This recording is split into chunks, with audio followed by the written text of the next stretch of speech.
বন্ধুরা, এই নরম রুটিটা তৈরি করতে প্রথমে দিয়ে দিলাম 2 বাটি, আর এই ছোট বাটি করে 2 বাটি আর অর্ধেকটা জল।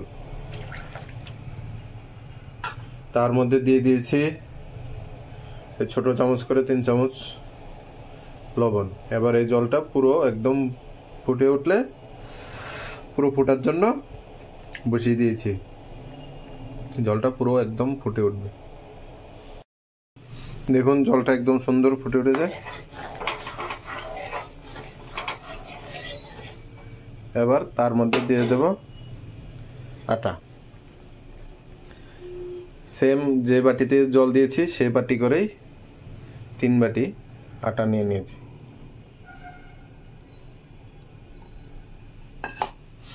এবার এটাকে ভালো করে মিক্স করে নেব।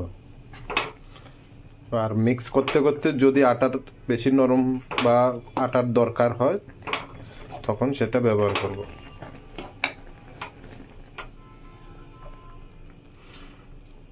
গ্যাসটা বন্ধ করে দিলাম।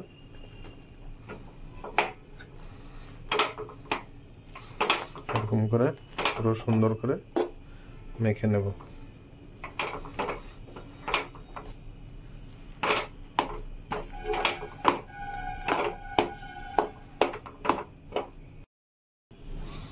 দেখুন মোটামুটি একদম সুন্দর মাখা হয়ে গেছে।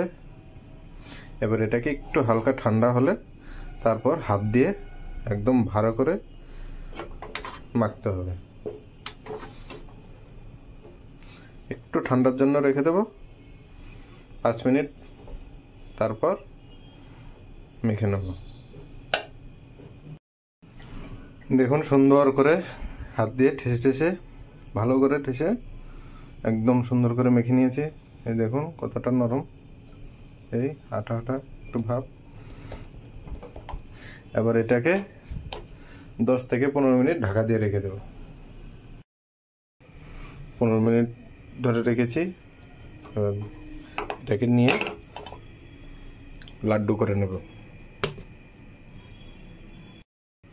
দেখুন সবকটা লাড্ডু হয়ে গেছে। এবার একে একে সবকটা বেলে নেব। সবগুলো বেলা হয়ে গেছে, তাওয়া বসিয়ে দিয়েছি। এবার একে একে সবগুলো ভেজে নেব। গোল হয়েছে জানি না। দেখুন সবগুলো রুটি ভাজা হয়ে গেছে। এই খুব নরম, একদম এই সফট। দেখুন এটাতে সুন্দর ছিঁড়ে যাচ্ছে। এই রুটি সকাল অবধি রেখে দিলেও একদম সেম এরকমই নরম থাকবে।